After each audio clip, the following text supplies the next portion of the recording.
toeschouwers verwelkomden de Lions vanmorgen in hun eigen topsporthal in Sittard. Maar ook de Australiërs waren vertegenwoordigd, zij het met een handjevol. In het begin ging de wedstrijd gelijk op. Hier met links is het Joris Baert die de stand op 2-2 brengt.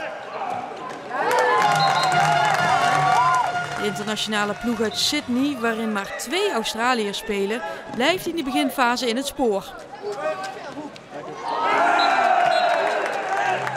Maar al na een kwartier moet het team uit Australië buigen voor het snelle aanvalspel van Lions.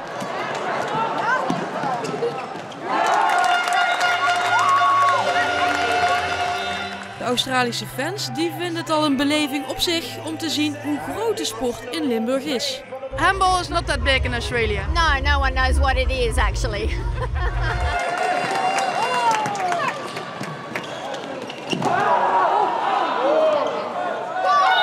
De ruststand is dan 20-11.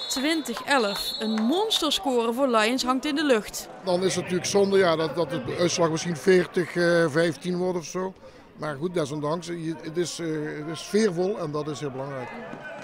Na de rust wisselen Monique Thijsterman en Lambert Schuurs volop. En dat kwam het spel van Lions niet altijd ten goede. Maar genoeg om dik te winnen met 35-25. En de finale, die longt.